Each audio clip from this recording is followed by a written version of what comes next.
empezar la grabación de este webinar. Y finalmente, si tienen reporte, si tienen algún problema con la señal o la transmisión, bueno, les pido que se comuniquen con Mónica Laguna, con mi socia. Ella está en el 81 82 54 83 61 o en monica.laguna@easythinking.com. Algo que me señalaron la vez pasada es que no me presenté. Para los que no me conocen, mi nombre es Tomás Ibarra. Yo, bueno, soy socio consultor de esta compañía, de esta firma que fundamos junto con mis socias, dice Integrated Thinking. Bueno, fui gerente de auditoría en Axtel, de tecnología de información. Estuve en el grupo de auditoría de Grupo Vitro. También soy Lasca, de aquella carrera que ya pues no existe en el TEC de Monterrey. También soy maestría en Administración de Sistemas de Información, maestría en Desarrollo Organizacional por la UDEM, tengo la certificación CISA, CIA, COVID Foundation, COVID Implementation y Lego Serious Play. Ok, ya empezando ahora sí con el objetivo de la plática ¿cuál es el objetivo? Bueno, pues conocer qué es cultura, su relación con la estrategia y ver a la cultura como un proceso para poder definirla, construirla, ejecutarla, monitorearla y finalmente auditarla, ¿no? Que es lo que nos interesa. La agenda de hoy, de esta reunión, que va a durar 1 hora 15 minutos aproximadamente, es una introducción. Vamos a revisar qué es cultura organizacional, cuáles son los modelos bueno, vamos a revisar 2 modelos de cultura, vamos a revisar ejemplos de esos modelos y cómo auditar la cultura y finalmente conclusiones. Ok. Creo que todos aquí somos más enfocados a lo que es control interno y uno de los frameworks que hacemos mucho referencia es pues precisamente al acoso control interno que se editó que se reeditó en el 2015.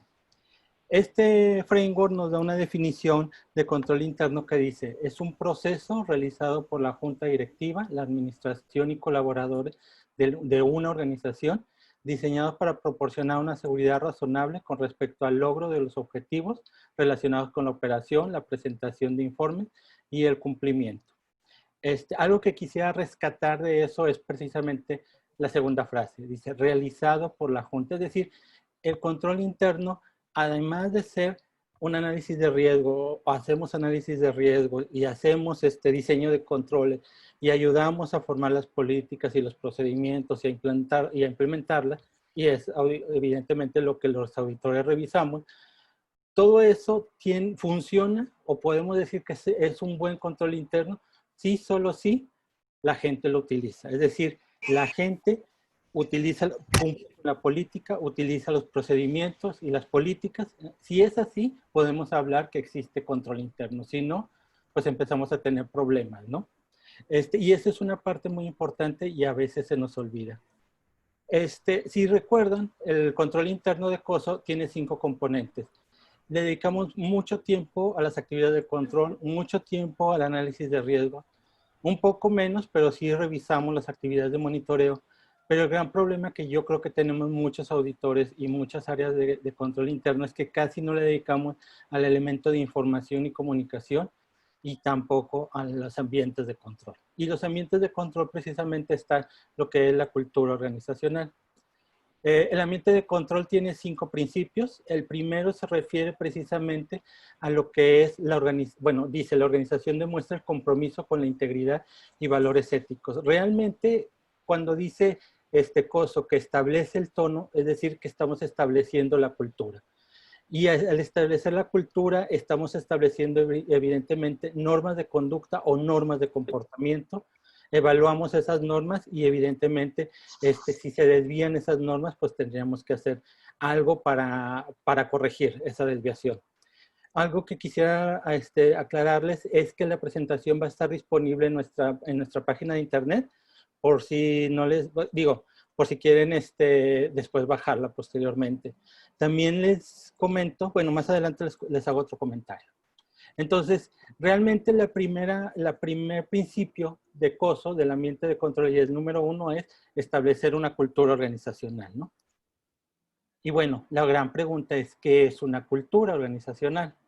Ok, primero tenemos que entender que los humanos somos como animales tribales. Es decir, nos gusta estar en grupo, nos gusta estar con nuestra tribu. Y empleamos una cosa que se llamaba estrategia de supervivencia. ¿Qué quiere decir eso? Que leemos las señales del grupo para encajar y adaptamos nuestro comportamiento. Pues, ¿para qué precisamente? Pues para encajar en ese grupo. No queremos ser rechazados. Si no podemos encajar, pues nos expulsan de ese grupo o finalmente nosotros tomamos la decisión de dejar el grupo. Entonces, si nosotros llegamos a ese grupo y nos comportamos de esa misma manera, lo que estamos haciendo es reforzar ese comportamiento aceptado y por lo tanto estamos de manera consciente o inconsciente de reforzar la cultura que tiene ese grupo, ¿no? Por ejemplo, nosotros hicimos unos talleres en un banco y cuando nos permitieron estacionarnos en el estacionamiento de colaboradores, vimos que todos los carros se estacionaban de reversa. Y cuando nosotros nunca habíamos entrado a ese estacionamiento y vimos eso, ¿qué hicimos? Pues estacionarnos de reversa. O sea, queríamos encajar en ese grupo, ¿no? Y más porque era pues el cliente, ¿no? Ok. Esto está lento. Bien. Entonces, ¿qué tenemos? Existe una presión del grupo. Una presión del grupo para, como trabajamos juntos, presionamos para que el nuevo miembro no desbalancee el barco y exponga las debilidades. Por eso el grupo presiona. Presiona al nuevo miembro para que se comporten de la misma manera. Por ejemplo, si yo entro a una empresa a trabajar y me dicen que el horario de trabajo es a las 8, pues yo llego a las 8. Pero ¿qué pasa? A lo mejor mis nuevos compañeros no llegan a las 8. Llegan a las 8:15, 8:30, 9 y 9:15. ¿Y qué van a hacer? Pues me van a presionar a mí como nuevo para que llegue, pues no llegue a las 8, llegue un poquito más tarde, ¿no? Igual sucede de la manera contraria. O sea, si yo sé que no llego a las 8, no llego a las 8 y todo el mundo llega, ¿qué es lo que va a pasar? Pues que evidentemente van a presionar para que yo me comporte y llegue temprano, ¿no? O sea, tanto funciona de una manera como de la otra. Vamos siguiendo. Entonces, ¿qué pasa? Que estas normas de comportamiento se vuelven subconscientes y eventualmente fueron útiles en relación con las metas. Por lo tanto, pues la cultura se perpetúa, ¿no? ¿Qué es lo que quiero decir aquí? Imagínense que todos los que estamos ahorita en esta presentación hacemos un negocio y diseñamos un producto, diseñamos una estrategia y nos lanzamos a ser emprendedores con ese producto. Y nos va muy bien, pero algo cambia en el ambiente y el producto ya no es aceptado, la estrategia ya no funciona. ¿Y qué decisión tomamos? Cambiamos la estrategia. La lanzamos de nuevo y no funciona. Y la volvemos a lanzar y no vuelve a funcionar. ¿Y por qué no está funcionando? Porque es muy probable que la estrategia no funcione con la cultura que tenemos. Entonces, cuando lanzamos una nueva estrategia, tendríamos que cuestionar si la cultura es adecuada a la nueva estrategia. Si no es adecuada, entonces vamos a tener problemas y finalmente esa estrategia no va a funcionar. Por eso es que dice que eventualmente puede no ser útil en relación a las metas que originalmente se plantearon, ¿no? Entonces, hay que recordar que la cultura se crea a partir de mensajes. ¿Cómo se espera que nos comportemos? Y la cultura se desarrolla por pasar tiempo juntos y estamos juntos porque estamos unidos por ciertas metas, ciertas creencias, ciertas rutinas y ciertas necesidades o valores compartidos. Por ejemplo, en Google o en Facebook o en Pixar tienen oficinas o tienen corporativos muy bonitos y aparte hay juegos y hay mesas de ping pong y lo que quiere estas empresas es que las personas pasemos tiempo juntos para crear la cultura que ellos necesitan de acuerdo a su trabajo, ¿no? Aparte de que les gusta que las personas o los colaboradores se la pasen bien, pero la otra intención precisamente es que pasen juntos. Con esto de la pandemia, pues eso sí va a ser un reto, porque ya la gente no está pasando tiempo juntos y pues para la gente que se dedique o nos dedicamos a esto del desarrollo organizacional, pues sí es un reto importante, ¿verdad? No sé qué le está pasando a esta computadora. Ok, ¿cuál es la definición realmente de cultura organizacional? Dice, es un conjunto de valores y normas compartidas por los miembros de la organización que controla las interacciones o el comportamiento entre estos mismos miembros y con sus proveedores, clientes y demás personas externas.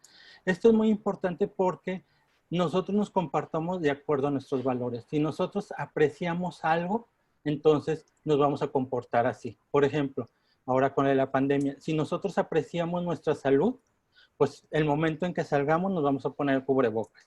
Pero si nosotros tenemos otro tipo de valores, otro tipo de apreciaciones, por ejemplo, para mí es muy importante pasar el tiempo con mis amigos, para mí yo valoro mucho mis relaciones humanas, mis relaciones familiares o mis relaciones de amigos, pues evidentemente voy a dejar a un lado el cubrebocas y me voy a juntar con ellos cuando pues nos han recomendado que por lo pronto no lo hagamos, ¿no? Entonces, lo que nosotros valoramos determina mucho cómo nos comportamos, ¿no? Y los valores, evidentemente, es algo importante para esto, ¿no? Entonces, la pregunta sería, ¿se puede cambiar la cultura organizacional? Claro que sí. ¿Por qué? Porque la cultura se aprende. O sea, no fue algo que de la nada surgió, sino nos comportamos de una manera, funcionó y seguimos comportándonos de la misma manera. Si nos comportamos de una manera y no funciona, dejamos de hacerlo. Entonces, si se aprende, se puede cambiar. ¿Y qué se requiere para cambiarlo? Pues tener un liderazgo fuerte o un liderazgo fuerte o tener un esfuerzo coordinado de un grupo de miembros. Estos dos requisitos pueden ser uno, cualquiera de los dos o los dos en conjunto.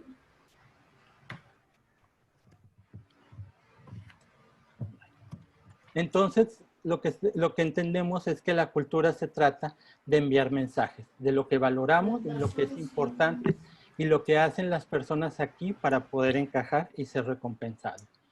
Entonces, si podemos encontrar suficientemente fuertes estos mensajes, podemos cambiar la cultura. Y evidentemente, lo que les decía, la cultura se trata de lo que realmente se valora. Aquí tenemos un modelo en desarrollo organizacional. Utilizamos mucho los modelos para entender una teoría y poder implementar. Este modelo dice que la cultura tiene su fundamento en valores y creencias y tiene tres pilares: el comportamiento de las personas, los símbolos y los sistemas. Y vamos a explicar cada uno de ellos. Como ya dijimos, los valores es lo que apreciamos, lo que es importante para nosotros. Lo que dice ahí es qué es importante para nosotros. Por eso en las empresas tienen valores como integridad, trabajo en equipo, etc. Esos son sus valores de cómo quieren hacer las cosas, ¿no? Por ejemplo, si tenemos una cultura centrada en el cliente, ¿qué valores deberíamos de tener? Pues deberíamos tener la escucha. O sea, necesitamos escuchar al cliente para cumplir sus expectativas, cumplir sus requerimientos. Y en base a esa escucha, tenemos que aprender para mejorar nuestro proceso. También tenemos tres valores importantes, que es el honor, la relación y la confianza. ¿Esto qué quiere decir? Que si yo quedo con el cliente que mañana le voy a entregar algo, él confía en que se lo vamos a entregar y yo valoro esa relación, por lo tanto hago lo que se necesite para poder entregar eso que quedé al cliente en la fecha y hora que yo lo acordé y cómo lo acordé. Entonces el honor, la relación y la confianza son importantes en este tipo de cultura.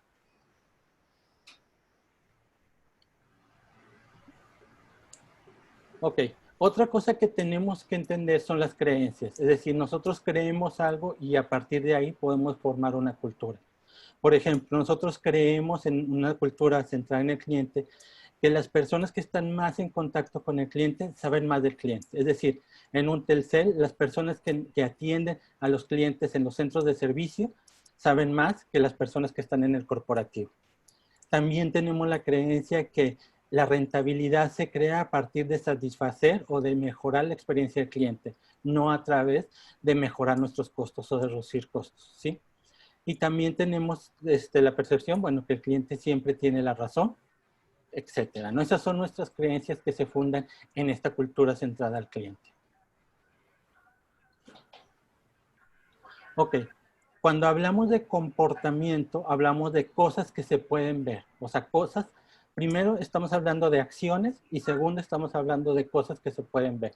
Es decir, si yo, igualmente, si espero el día que se termine la pandemia, yo puedo ir a una oficina o a un corporativo y me siento y digo, ok, la hora de entrada es a las 8, Yo puedo ver si realmente aprecian y tienen el valor de la puntualidad, si yo veo que la mayoría de los colaboradores llegan a las 8 a sus oficinas. Si no llegan a las 8, pues yo entendería que pues, la puntualidad no es importante. A lo mejor hay otras normas de comportamiento, pero la puntualidad no. Entonces, ¿cómo se comporta un líder? Si un líder está dispuesto a admitir errores, entonces hay una cultura de aprendizaje. Si está dispuesto a escuchar diferentes puntos de vista, entonces hay un enfoque al cliente. Si se solicita y da seguimientos a compromisos, hay una cultura de responsabilidad. Si se dice no y aparte el cliente y el líder acepta un no como respuesta, entonces estamos hablando de una cultura de disciplina, de control de riesgos o de gestión de riesgo empresarial, ¿no? Entonces los comportamientos, recuerden, son cosas, son acciones que hacemos y que aparte las podemos ver. Y es muy importante que lo tengan en cuenta porque si lo podemos ver, lo podemos evaluar.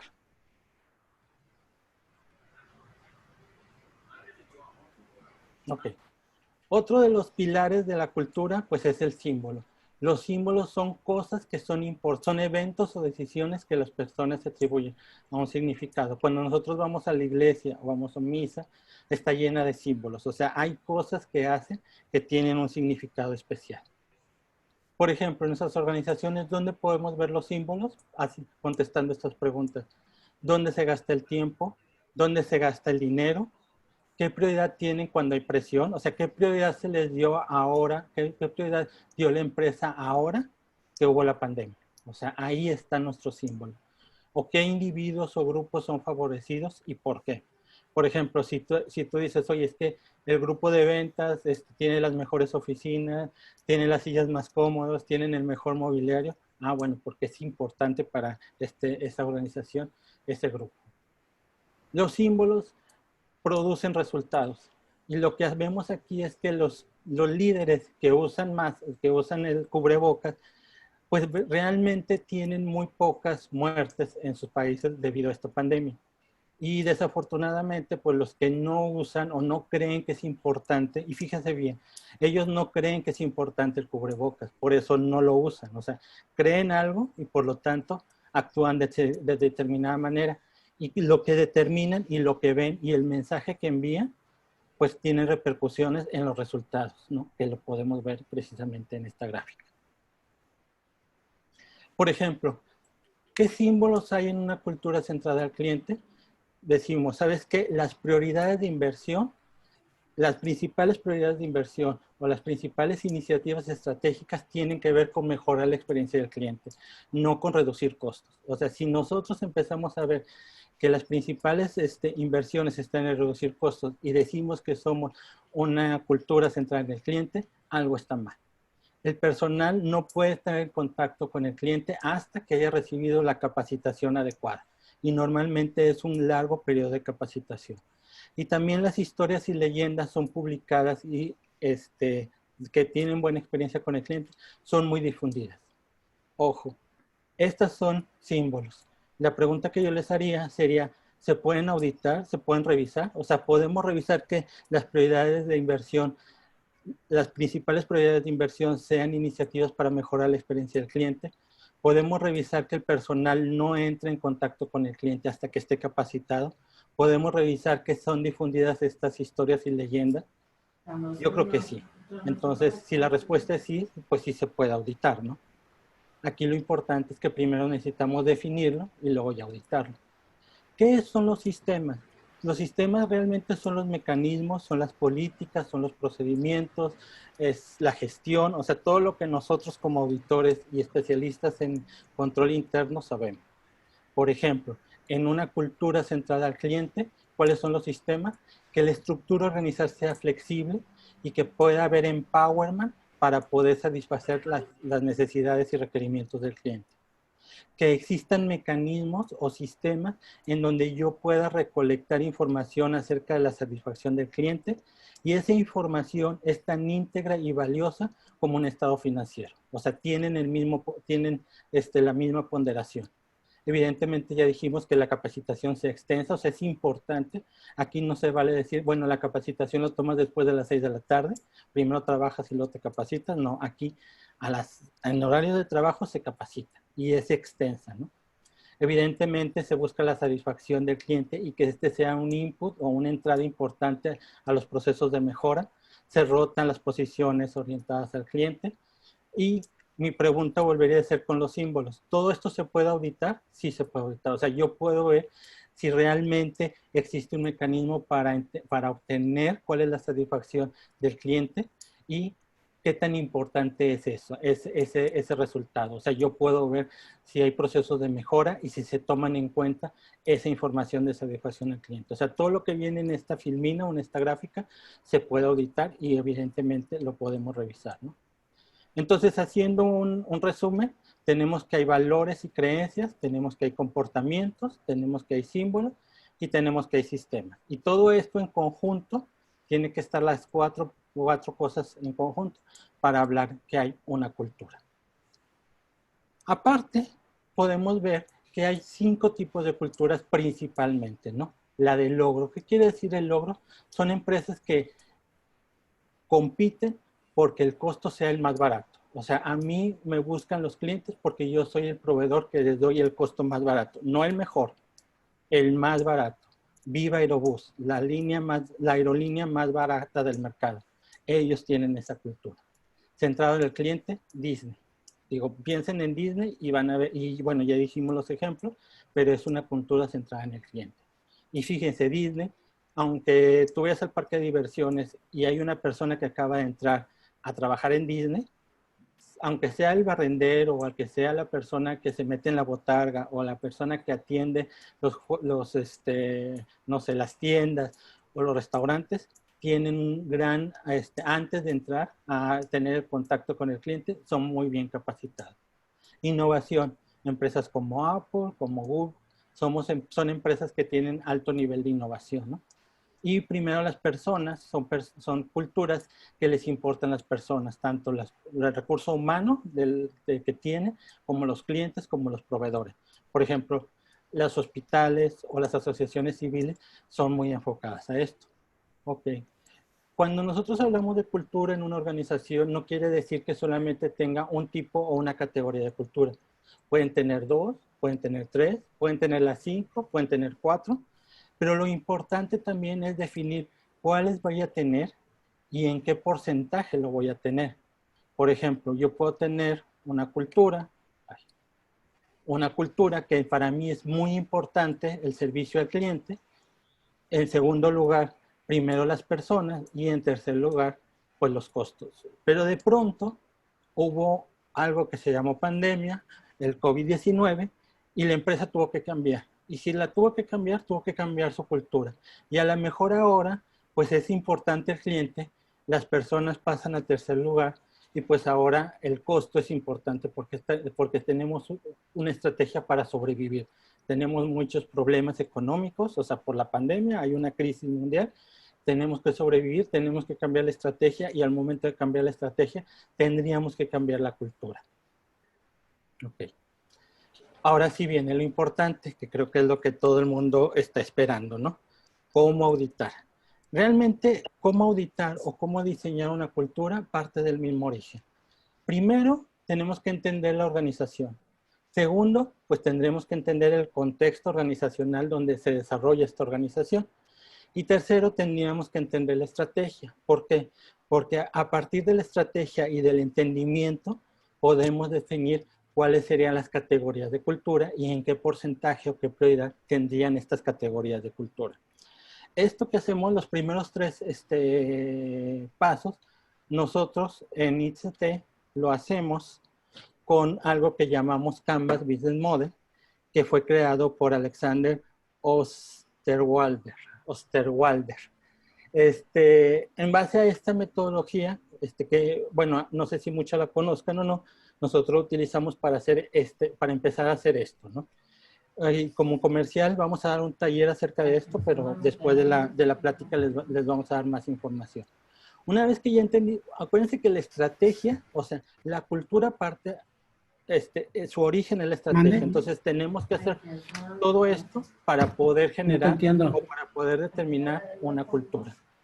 Empezó a las 5 y se supone que... Ok, entonces, ¿cuál es lo que sigue? tomando en cuenta este modelo de cultura, lo que tenemos que hacer es definir cuáles son nuestros valores. O sea, cuál es el valor de esta cultura y también tendremos que definir cuáles son los comportamientos que nosotros esperamos. Una vez que ya definimos esa cultura, una vez que ya definimos la estrategia, entendimos la estrategia, definimos las categorías, ahora sí vamos con esto y vamos a definir específicamente cuáles son sus valores, cuáles son sus comportamientos, cuáles son sus sistemas y cuáles son sus símbolos, ¿no? Ya vimos en el ejemplo, con una cultura orientada al cliente, cuál es cada uno de estos, ¿no? Por ejemplo, si yo tuviera una cultura orientada a equipos de trabajo, yo esperaría que en el sistema las recompensas o los bonos de desempeño que yo obtenga sería al menos el 50% por logros en el grupo y el otro 50% por logros individuales. Pero al momento en que yo define esto, yo me doy cuenta que en mi empresa no tengo bonos, no reconocen el logro del equipo, sino que mis bonos son al 100% por logros individuales. Entonces ahí hay algo que hay que mejorar. Y eso que algo que hay que mejorar lo podemos poner en un plan de acción o remediación. Es decir, hay cosas que cuando lo planteamos decir esto es lo ideal, y ahora sí nos vamos a la empresa y qué nos falta para cumplir ese ideal, ¿no? Tenemos un análisis de brecha y lo podemos vaciar en un plan de acción o remediación. Y los valores y comportamientos, ¿qué hacemos con ellos? Bueno, en ellos tenemos que crear un plan de difusión o un plan de comunicación o un plan de concientización para trabajar con las personas, para comunicarles cuáles son los valores o cuáles son los nuevos valores, cuál es el comportamiento que estamos esperando. Evidentemente se les puede definir o dar a conocer cuáles son nuestros sistemas, cuáles son los símbolos que ustedes van a ver. De hecho, se tiene que trabajar más con los líderes para decirles, ustedes son responsables de llevar a cabo esos símbolos. O sea, tienen que verlos, ¿no? Y una vez que se plantea esto, ahora, esto es más importante y ahorita lo van a ver que es más importante trabajar en el plan de difusión que en el plan de acción. Porque lo que hemos hecho normalmente es trabajar mucho en la parte de sistemas y símbolos y dejar a un lado los comportamientos. Recuerden que la comunicación es un proceso. Si yo mando un correo, esa es una tarea. El proceso es, yo mando el correo, me aseguro que llegó, espero la respuesta, los ando buscando para que me den respuesta. O sea, todo esto es un proceso de comunicación. Cuando un artista viene pues a su ciudad, ustedes ven que se promociona en la calle, o sea, hay pósters donde dice que va a venir este artista a tal lugar, a tal hora, hay anuncios en la radio, hay anuncios en la televisión, y todo eso forma parte de un plan de comunicación, que las personas se enteren y que los motiven a ir a ese concierto, ¿no? Entonces, ese es el sentido. Necesitamos hacer planes de comunicación más efectivos y se van a dar cuenta que es más importante dedicarle a este plan de difusión que a las acciones. Ok. Finalmente, ¿qué hacemos? Finalmente, como colofón, tenemos que monitorear. Y monitoreamos evidentemente el comportamiento. Cuando, por ejemplo, decimos, vamos a hacer un comité de cultura y vamos a revisar cómo vamos con la cultura, lo que podemos hacer evidentemente es revisar cómo vamos en el plan de remediación, o sea, en el plan de acción. Cómo va el seguimiento al plan de difusión.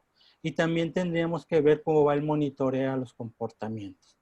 Entonces, ok, si vamos a auditar, ¿qué necesitamos hacer? Necesitamos definir los cuadros grises. Y si no están definidos, pues ahí hay una desviación de control. Una vez que ya están definidos los cuadros grises, sobre todo el de símbolos y el de sistema, debe de haber un plan de remediación. Y si no hay un plan de remediación, hay una desviación. Y si sí están definidos, a lo mejor como auditores nos toca ver si esos sistemas están funcionando adecuadamente, que son los que respaldan la cultura. Y evidentemente tenemos que tener definido un plan de comunicación. Si no lo tenemos definido, ahí hay una desviación, igual el monitoreo. Allí puede haber desviación. Algo les iba a decir. Sí. Desde un punto de vista de control interno, los sistemas hacen que detectemos el comportamiento que prevemos, perdón. Los sistemas hacen que detectemos comportamientos que no son adecuados o los que sí son adecuados, y los que no son adecuados los corrija pero también previene que esos comportamientos no se den. Y los símbolos están más relacionados a promover el comportamiento, o sea, son controles proactivos, son controles que te ayudan o son cosas que te ayudan a promover finalmente este comportamiento, ¿no? Entonces, de esa manera lo podemos ver. Los sistemas, ahí están los controles preventivos, detectivos y correctivos. Los controles proactivos estarían en esta parte, en los símbolos, ¿no? Ok. ¿Cómo se monitorea? A través de una investigación cualitativa. ¿Qué es una investigación cualitativa? Es, yo experimento un fenómeno y luego se me preguntan sobre la percepción de ese fenómeno. ¿Qué quiere decir? Si yo estoy en un restaurante y pido la cuenta, me traen la cuenta y posiblemente me traigan una encuesta para evaluar la calidad del servicio. Entonces, yo respondo a la encuesta y lo que hago es, hay un fenómeno que se llama calidad en el servicio y yo a través de la encuesta plasmo mi perspectiva acerca de esa calidad. Por lo tanto, se puede medir. ¿Cómo se hace? A través de encuestas, a través de entrevistas, a través de focus group. Las investigaciones cualitativas son tan buenas como las cuantitativas. ¿Cuáles son las cuantitativas? Pues hacer un arqueo de caja, hacer un inventario físico, o sea, todos esos que podemos tener los documentos y que los podemos, tenemos evidencia de eso. Si la investigación cualitativa se hace adecuadamente, se muestrea adecuadamente, se tienen las preguntas adecuadas, es tan válida como un estado de cuenta, ¿no? O como un arqueo de caja. ¿Cuáles son? No se hacen preguntas. Lo ideal es hacer una afirmación en nuestra encuesta, por ejemplo, y que las personas respondan con un número 5 si están completamente de acuerdo con la afirmación, un número 4 si están de acuerdo, un número 3 si no están de acuerdo, un número 2 si no están en desacuerdo con la afirmación y un número 1 si están totalmente en desacuerdo con la afirmación. ¿Qué preguntas podríamos lanzar? Por ejemplo, mis compañeros trabajan en equipo cuando la tarea o proyecto lo requiere. ¿Qué quiere decir esto? Lo que estamos evaluando es si trabajan en equipo, o sea, si hay una cultura orientada al trabajo en equipo. Y yo puedo ver si ellos trabajan o no. Si yo veo que no trabajan en equipo, pues, o que casi nunca trabajan, tendría que contestar un 1. Y si sí trabajan, pues tendría que contestar un 3 o 4. Por ejemplo, el segundo ejemplo, mi jefe no se molesta o enoja cuando le señalo problemas o riesgos de los proyectos o actividades. Es decir, ¿qué es lo que estamos evaluando aquí? Si hay una cultura orientada a la gestión de riesgo empresarial. Es decir, si las personas toman el riesgo o toman decisiones basadas en el riesgo. Si una persona viene y me señala un riesgo, ¿qué debo de hacer? Mi comportamiento sería escucharlo, analizar el riesgo, evaluarlo y responderlo. Ese es el comportamiento que yo estoy esperando en una cultura de gestión de riesgo empresarial. Si yo me enojo y yo siempre le digo, es que tú eres una mala onda, vienes con tus malas vibras, siempre andas viendo, siempre andas de negativo, ¿qué va a pasar? La próxima vez que esta persona vea un riesgo, no me lo va a comunicar. Entonces no estamos generando una cultura de gestión de riesgo empresarial. Ok, ya quedó, digo, volvemos a tener lo mismo, que tenemos una parte de plan de remediación en verde y otra parte que es un plan de difusión. Ok, lo que les quiero decir es que la cultura y los cambios tienen dos partes. Una parte que tiene que ver con la emoción de las personas y otra parte que tiene que ver con la razón de las personas, como el cerebro, ¿no? Como el cerebro. Entonces, lo que yo les digo es que en el plan de remediación debería de estar todas aquellas cosas que hacemos en la parte racional del cambio, en la parte racional de la cultura. Es decir, todo lo que tiene que ver con sistemas y símbolos. Y en la parte de plan de difusión o comunicación, ahí vemos todo lo que tiene que ver con la persona. Ahí hacemos talleres, ahí comunicamos las cosas, pero también hacemos talleres de intervención, practicamos la nueva cultura, les damos retroalimentación, les damos coaching. O sea, todo eso que hacemos con las personas y que trabajamos con las personas, yo lo que les recomiendo es que lo pongan en un plan de difusión. Y con todo lo que hacemos de cosas, lo pongamos en un plan de remediación. Bueno, muchas sería la pregunta de, Oye, ¿qué pasa, Tomás, si, por ejemplo, yo tengo un proyecto que se puede llamar proyecto antifraude? O yo tengo un proyecto que se llama seguridad de la información. O yo tengo un proyecto que se llama gestión de riesgo empresarial. Y yo necesito implementar este sistema antifraude. ¿Cómo le hago con la cultura? Porque lo que hemos visto hasta el momento es que en base a la estrategia se crea una cultura organizacional. ¿Cómo hago para convivir con esa cultura organizacional? Bueno, mi respuesta es, cuando tenemos, por ejemplo, un proyecto antifraude, lo primero que hacemos es ver los sistemas. Entonces, necesitamos tener un sistema de denuncias. Oye, no tenemos un sistema de denuncias, hay que ponerlo. Necesitamos tener un proceso de investigación de esas denuncias. Oye, no está establecido, bueno, lo hacemos. Y tenemos que tener mecanismos para definir y aplicar castigos o medidas correctivas, sobre todo medidas a las personas que cometieron el ilícito, ¿no? Si no lo tenemos, pues lo tenemos que hacer a través de un comité que integra recursos humanos, etcétera, ¿no?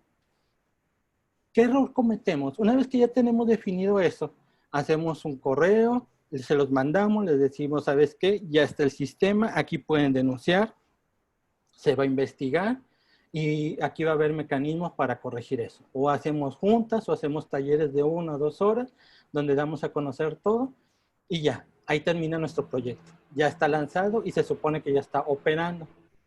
Y luego nos damos cuenta que a lo mejor al principio recibimos muchas denuncias y después ya no recibimos ninguna.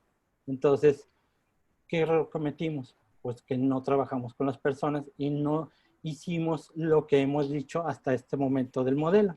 Lo que necesitamos hacer es, evidentemente, definir los valores. O sea, ¿qué valores tendría en este proyecto? Pues tendría un valor de honestidad, de disciplina, y tendríamos que tener una definición de creencias, es decir, los fraudes dañan la imagen y rentabilidad de nuestra organización. O sea, nosotros creemos eso, por eso tenemos que implementar esos sistemas. Pero para que esos sistemas funcionen, necesitamos que ustedes, que todos los colaboradores hagan esto. No participar en actos de corrupción, evidentemente. Si ven un acto de corrupción, un acto indebido, denúncienlos. Y finalmente que cumplan políticas y procedimientos. Es decir, estos comportamientos me podrían asegurar que estos sistemas funcionan. Y estos comportamientos están en base a estos valores y a estas creencias. Y finalmente tengo que definir ciertos símbolos. Por ejemplo, todas las denuncias son investigadas. Eso es un símbolo importante. Las investigaciones deben mejorar el control interno, es decir, va a haber modificación en políticas y procedimientos. Y los castigos van a ser de acuerdo a la severidad de la falta. Okay. Entonces, ya tenemos todo esto, es más probable que nuestro sistema o nuestro proyecto de antifraude tenga mayor éxito. Muchas veces me dicen, oye, es que los símbolos va a ser difícil reflejarlos. Bueno, hay que buscar la manera de que estos símbolos lleguen a las personas. Por ejemplo, yo lo que haría en lo personal sería emitir un boletín mensual en donde la primera parte del boletín yo les diga casos de fraude que suceden en otras partes, en nuestras organizaciones. Y a lo mejor comentarles, decir, esto nos puede ayudar a nosotros, esto es un fraude, esto nos puede pasar, si lo ves, denúncialo.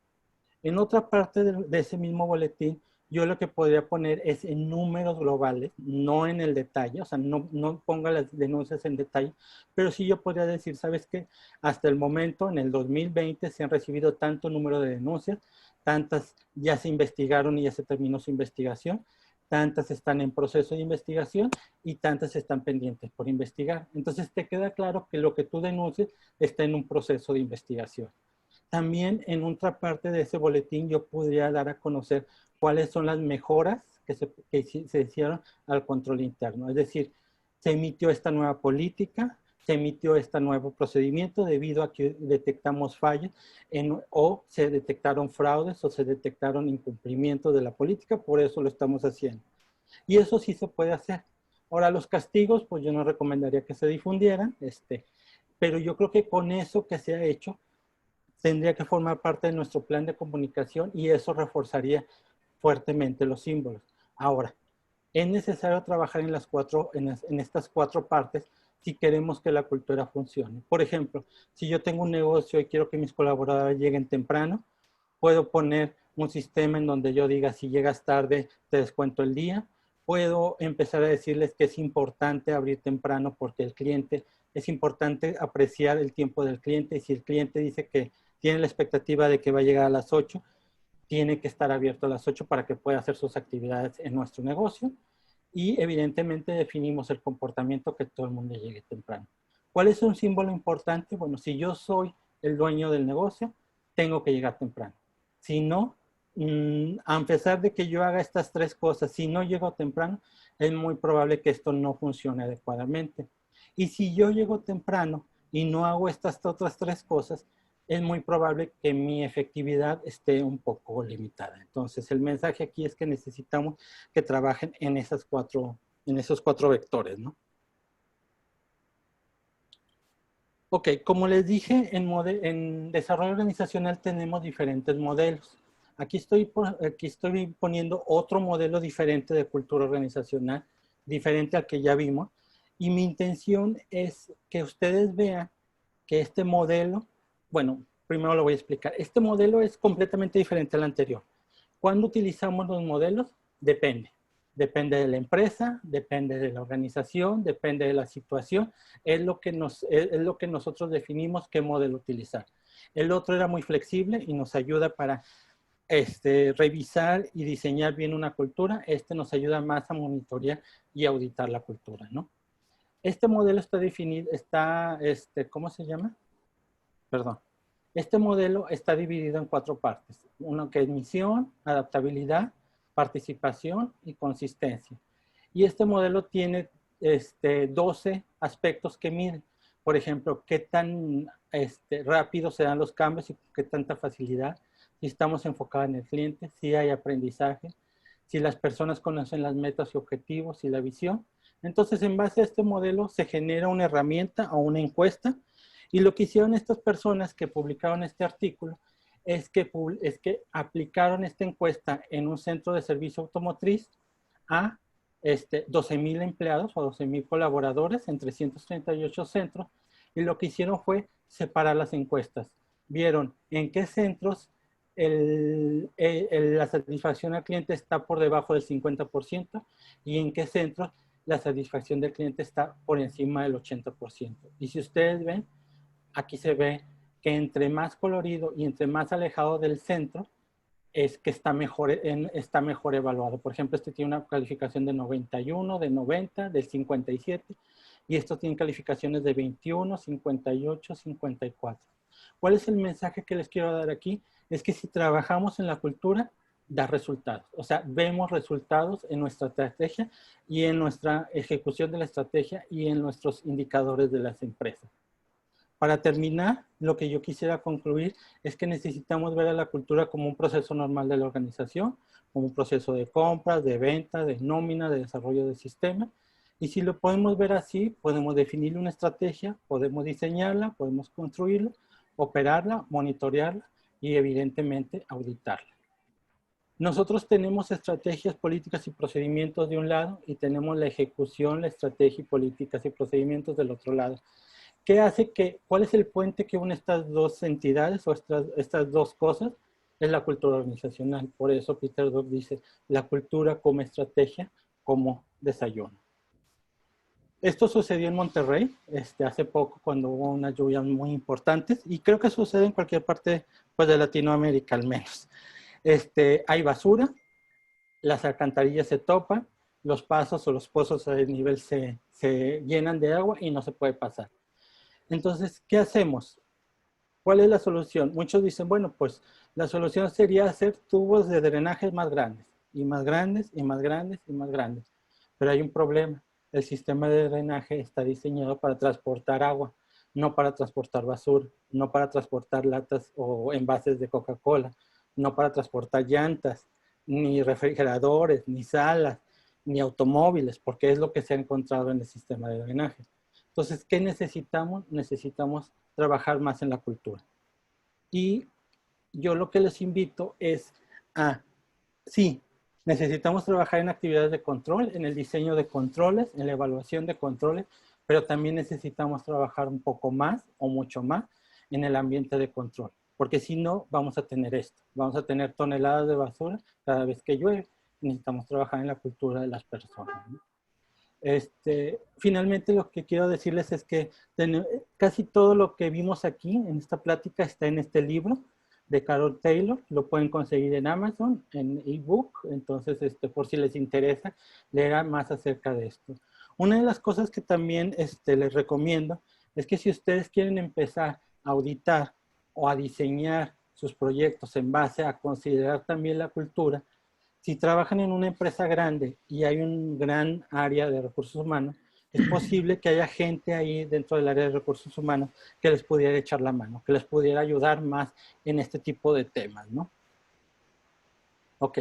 Nosotros próximamente, bueno, en la última semana de agosto, vamos a dar un taller que habla sobre el análisis de riesgos usando Canvas. Es decir, les vamos a enseñar cómo usar Canvas y en base a eso vamos a encontrar, por ejemplo, van a diseñar un Canvas o un modelo de negocio de una empresa o de un área y en base a eso vamos a empezar a identificar riesgos y analizarlos. Entonces, si quieren más información, pues nos pueden encontrar a través de nuestras redes sociales o a través del correo info@easythinking.com. Y creo que ya sería todo. Ahora sí, estamos en el área de preguntas y respuestas. Voy a encender el video en este momento. Y si me pueden hacer sus preguntas, por favor. ¿Alguien tiene alguna pregunta?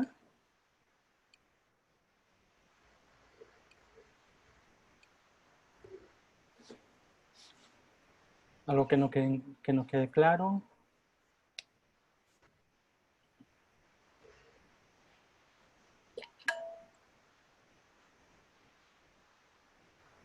Si no quieren escribir tanto, pongan ahí en el chat, oye, yo quiero hacerte una pregunta. ¿Puedo abrir el micrófono? Te doy la palabra, abres el micrófono y puedes hacer la pregunta.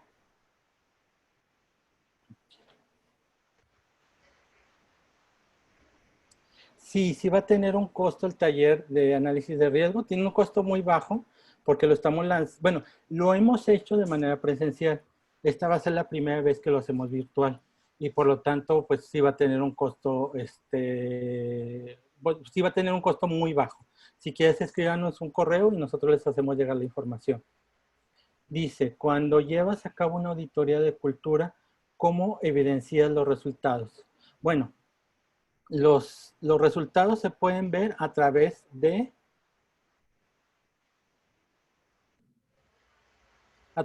esto. Es decir, nuestra evidencia sería cuál es, primero, que lo gris esté bien definido. O sea, debe de haber un documento o debe de haber algo donde yo pueda consultar cuáles son sus valores, cuáles son sus comportamientos, cuáles son sus símbolos. Y evidentemente debería de haber un análisis de qué hicieron de la estrategia y por qué están teniendo estos símbolos, estos valores en base a esa estrategia. Eso sería lo primero que yo revisaría. Lo segundo, y evidentemente tendrían que tener evidencia, o sea, una minuta o un análisis de por qué llega así, y pues evidentemente tendría que estar documentado, ¿no? El plan de difusión y el plan de remediación tendría que estar también documentado y darle seguimiento, y si no es así, bueno, pues ahí habría alguna desviación que tendríamos que hacer. Yo también lo que esperar, bueno, y el monitoreo también necesitarían tener, hacer las encuestas, hacer el análisis de la encuesta, hacer la presentación, definir qué medidas correctivas vamos a tener a partir de ese resultado del monitoreo. Entonces ahí estamos recolectando toda esa evidencia, porque finalmente en el monitoreo lo que nos da es si el comportamiento se está dando. Ahí es donde se refleja, ¿no? O sea, todo el esfuerzo que hicimos se refleja en ese monitoreo. Y teniendo esa evidencia, pues, o sea, respaldamos nuestra auditoría, evidentemente. No sé si estuvo claro la respuesta o buscabas otra cosa.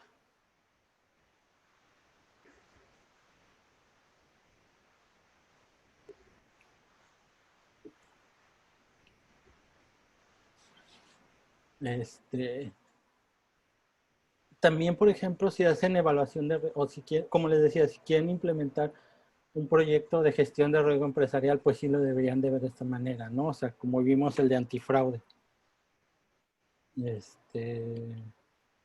Como vimos de antifraude, tendrían que verlo de esta manera, o sea, de estas 4 dimensiones.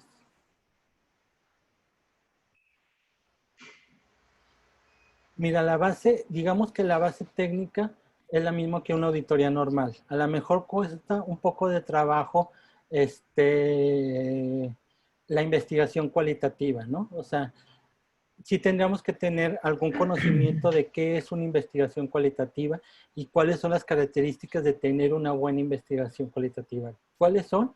Es que si yo quiero medir algo, tengo que definir claramente cuáles son mis instrumentos de medición, es decir, si lo voy a hacer a través de entrevistas, a través de encuestas, a través de focus group, cuáles son, necesitamos evaluar claramente si las preguntas son buenas, o sea, esas preguntas deberían de estar buenas, porque lo demás, o sea, lo de los sistemas y símbolos, creo que queda claro de cómo lo podemos evaluar, pero ahí sí tendríamos que tener un poco más de conocimiento. Como les digo, la gente de recursos humanos, cuando lo estudiaron y lo estudiaron bien, les tuvieron que haber enseñado todo esto, ¿no? Y evidentemente el muestreo, ¿no? Si voy a hacer una encuesta o voy a hacer entrevistas, cuál es el número de personas que voy a entrevistar o encuestar? Normalmente, y eso sí es importante, cuando se hace este tipo de investigaciones se tiene que tener dos fuentes. Es decir, normalmente lo que nosotros hacemos es entrevistar a los líderes y aplicar encuestas al resto. Si hay alguna discrepancia entre lo que dice la encuesta y lo que nos dicen los líderes a través de entrevistas, hacemos focus group acerca de un caso específico. Por ejemplo, en una ocasión, una empresa les preguntamos en la encuesta, oye, ¿hay una planeación detallada acerca de los cambios que se vienen en la organización? Y todos nos respondieron que no. Y cuando entrevistamos a los líderes nos dijeron que sí. Entonces, cuando hicimos el focus group, que dijeron, bueno, es que sí está, pero a lo mejor no está apropiadamente comunicada. Entonces, el problema no es que si existe o no existe, sino el problema es que no está adecuadamente comunicada. Entonces, sí hay personas que nos dedicamos a eso, que lo hacemos yo creo que relativamente bien, y hay personas en recursos humanos, les insisto, dentro de sus organizaciones que les pudieran ayudar.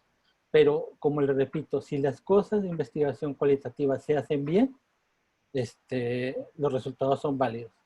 De hecho, yo recuerdo, y algo que estaba comentando con unas personas, es que, bueno, yo tengo, me mandan a mí cuando voy a veces, cuando voy al cajero automático de un banco, me da dinero y me mandan una encuesta de cómo estuvo lo del cajero automático. Y siempre, y 2 o 3 veces se las he respondido y les digo, oye, es que a mí no me gusta que me den siempre billetes de 500 pesos. Entonces, si no me gusta, pues ya se los puse en la encuesta. Pero ¿qué pasa? Me di cuenta, no sé por qué, cada vez que el cajero me daba billetes de 500 pesos, no me mandaban la encuesta. Y cada vez que me mandaban, cada vez que sí me daban billetes de otra denominación, me mandaban la encuesta. Entonces, ahí tenemos que no es válido ese instrumento. O sea, hay sesgo en ese instrumento. Me parece que la evaluación cualitativa y para que tenga un peso o valor a la empresa debemos costear aquellos incumplimientos cuantitativos detectados. ¿Cuál es tu experiencia? Sí, yo creo que sí se pudiera hacer, pero yo creo que lo pudieras hacer. Yo creo que esa respuesta está en este modelo. O sea, aquí estás viendo evidentemente una satisfacción, estás viendo una investigación cualitativa acerca de aplicación del modelo y evidentemente esa satisfacción nos tiene que traer un costo o un beneficio, ¿no? O sea, es ahí donde lo vemos. Si nosotros tenemos, yo creo que la respuesta más clara en eso es, si nosotros tenemos broncas, si nosotros decimos, el diseño de nuestra estrategia es la correcta y creemos que está bien, pero no está bien ejecutada, entonces hay broncas en la cultura. Entonces es ahí en donde debemos de empezar debemos de empezar a ver. Evidentemente, pues sí, o sea, ¿cuánto nos costaría que, bueno, aquí está en este modelo, ¿no? ¿Cuánto nos cuesta cuánto nos cuesta estos centros de atención, los que están aquí en la parte, en esta parte? ¿Cuánto nos cuesta estos centros de atención y cuánto ingreso genera versus cuánto nos cuesta este centro de atención y cuánto ingreso genera, ¿no? Yo creo que por ahí pudiéramos empezar a tener. Desde tu punto de vista, ¿qué elementos o factores son esenciales para iniciar un cambio de cultura organizacional, ya que actualmente existe un arraigo en la resistencia al cambio? Ok. hay que trabajar en la parte emocional de las personas. Digo, ahorita no lo tengo a la mano, es una muy buena pregunta, pero si quieres, mándame un correo y te lo mando, o los que les interese. Pero hay varios elementos que tenemos que tomar en cuenta. Es decir, para poder hacer un cambio se necesita una planeación. Necesitamos una planeación participativa. Necesitamos una planeación detallada. Necesitamos tener clara la visión hacia dónde vamos a ver. Necesitamos haber comunicado adecuadamente esa misión. Necesitamos trabajar en el corazón de las personas. ¿Y qué me digo en el corazón? Hay que medir si confían en los líderes. Si tú no confías en los líderes, no va a haber resistencia. O sea, va a haber esa resistencia al cambio. O sea, no van a creer en el cambio y no se va a dar. Entonces, sí hay modelos que evalúan eso. Si quieres, Jorge, mándame un correo y te lo mando. Y hay varios,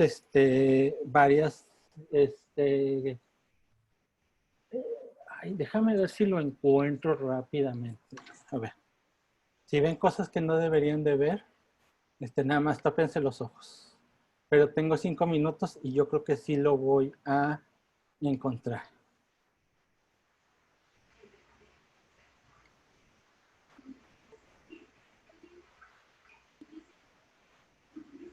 No sé por qué está tan lenta la máquina.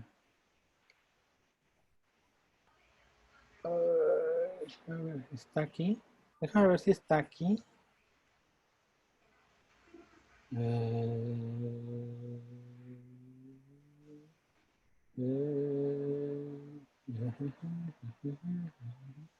No vean esto. Bueno, véanlo, pero no lo tomen mucho en cuenta. No, no está aquí. Ya sé, un cambio.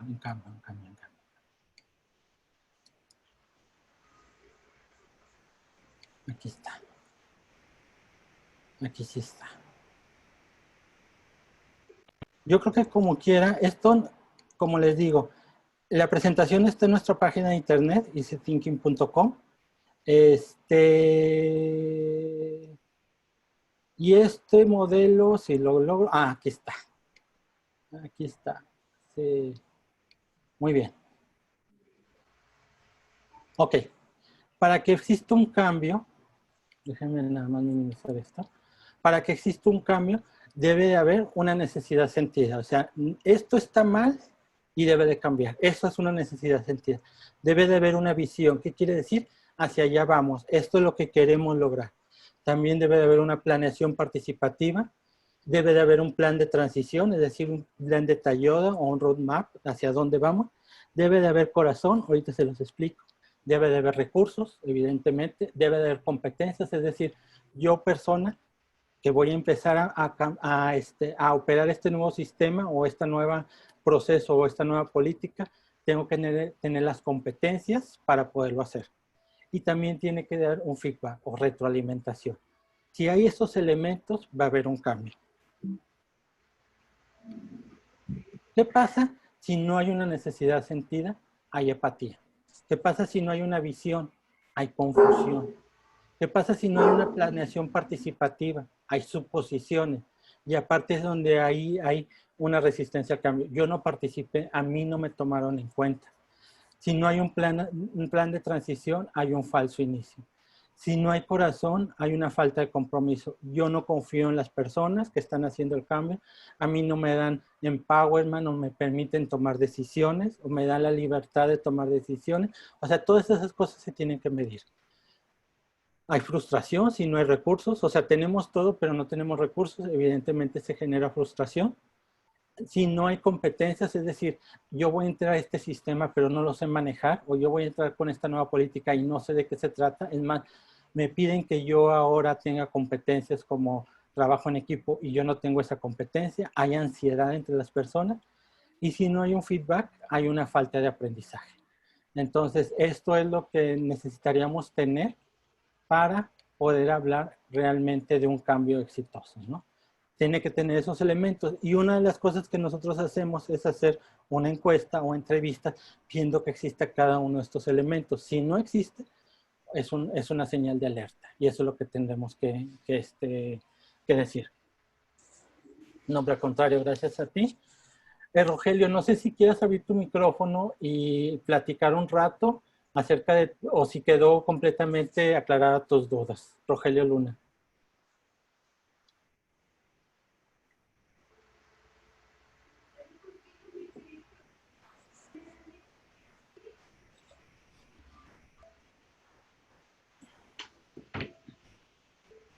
Si quieren, tómenle foto a este porque, o si no, yo se los mando. No se preocupen, yo ahorita lo imprimo y se los mando junto con el correo.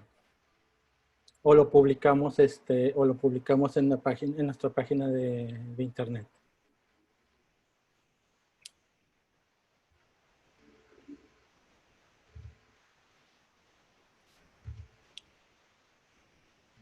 Bueno, son las 6. No sé si alguien está, nada más díganme o mándenme un mensaje, o algo, nada más que sepa que están escribiendo y que quieren una pregunta. Si no, bueno, pues aquí terminamos. Les agradezco mucho la oportunidad. Bueno, les agradecemos todo el equipo la oportunidad que nos dieron. Esperamos sinceramente que les haya servido. Si no, como quiera, tienen mi correo, me pueden hacer preguntas, nos podemos hacer una videoconferencia y las podemos aclarar con mucho gusto y sin costos. Este tipo de webinar y de consultas no va con costo, y estamos aquí para servir.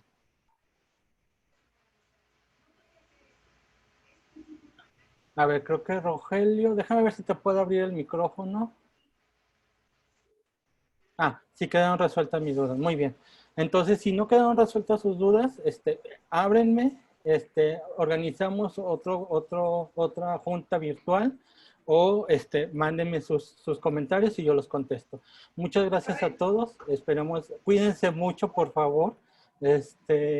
Hagan caso a las recomendaciones de usar cubrebocas, no hagan caso a las recomendaciones de las personas que dicen que no lo usen. Y valoren su vida y valoren la salud de ustedes y de su familia. Y esperemos pronto pues volvernos a ver físicamente. Muchas gracias a todos.